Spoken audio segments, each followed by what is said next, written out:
I am Aravind Bharadwaj. I am the chairman of the Organizing Committee of APAC 16. And SA India, over the past few years, we have been constantly focusing on this theme of sustainable mobility. This has been a constant underlying theme in every one of our events. And for APAC 16, it's even more relevant. The reason being, if we are aware now, most of the growth in the automotive industry is happening in this region, significantly in India and China. And here, with all this growth happening in a very quick pace, it's more important that we are looking at safe and smart technologies of how you get into a sustainable mobility.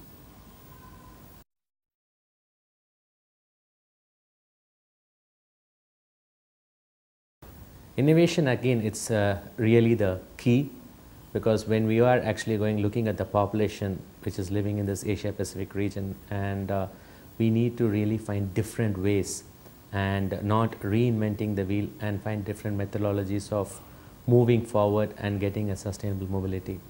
As of today, our per capita car per population is not to the levels of what is in the West. But then if you are looking at how we actually going to have move people or goods from point A to point B, how efficiently and how smartly can you move them, and in terms of what is the best type of technology that you are going to use for that.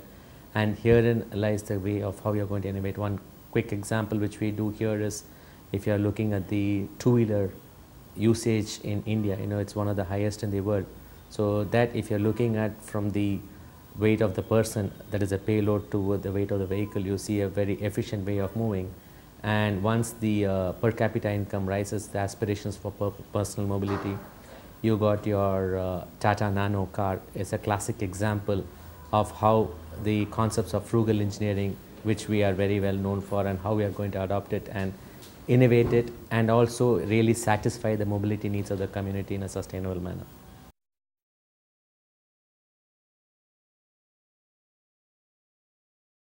Absolutely important. And this is not just personal mobility, it's also looking into the public transportation system.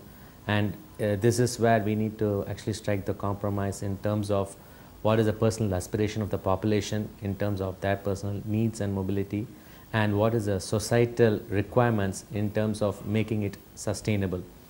And therein lies the essence of this conference, when you are actually looking at all the brains from all over the world coming in here to deliberate on these important issues, and looking at these technologies which are clearly state of the art, and also things which are relevant to countries like India, especially in congested areas, and where the infrastructure pace is always going to lag behind the needs and requirement of people, especially growing at this rate of 8 to 10% every year.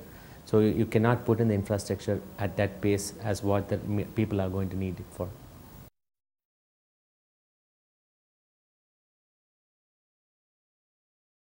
If you look over the last 2 decades or 3 decades, you have seen an increasing role of electronics being played. And this is where the intelligence, essentially the smartness, is built into the vehicle.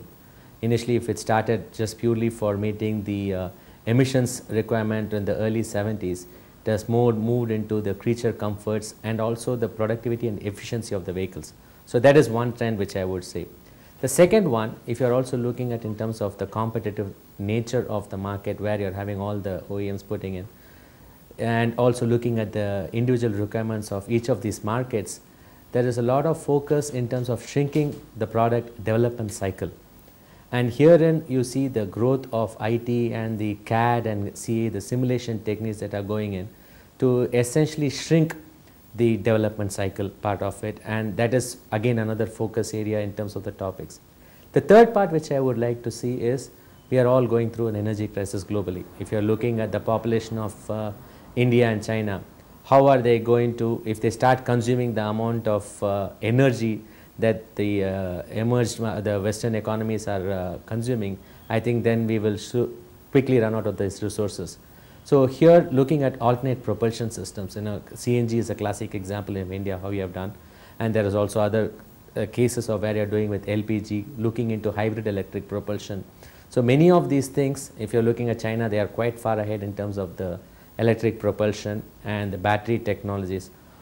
I would say these three areas in general, really looking at how we are going forward in terms of the sustainable mobility.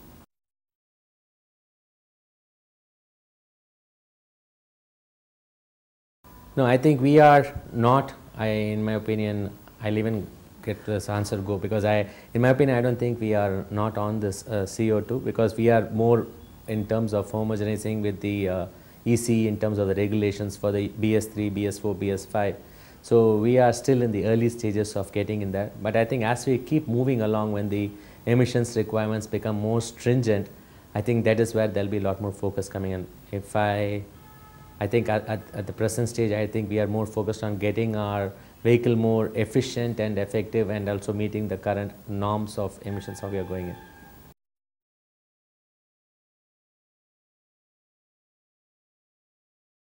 This is a great opportunity, not only for SA India, but also for India, to showcase our technologies. Like I said, it's first time APAC, a premier event of this nature, is happening in India, and this we had to bid and get it. So it's twofold. One, essentially it is a recognition of the global community in terms of the emerging importance of India. And number two, from our side, whether it's India or SA India, this gives us a great opportunity and serves as a platform for us to essentially get together, and not only just to get together and share our thoughts and the action that we are taking here, but also looking forward at the end of the conference, hopefully we'll be able to concretize some action plan, because we are having the industry, the academia, the government, the policy makers all together. How do we want to go forward in this area so that we create an ecosystem which is sustainable, and at the same time which will also serve the needs of all the stakeholders and the population, not only in India but also countries like India. And this is where I would say, in terms of the larger benefit for SA India, while we have been here in India for last 10 to 20 years, this provides us an opportunity to reach out and touch to a larger base of population of engineers, those who are doing just not only for Indian requirements but also for the global requirements. And this hopefully will shape the way the future of the mobility industry globally will look like.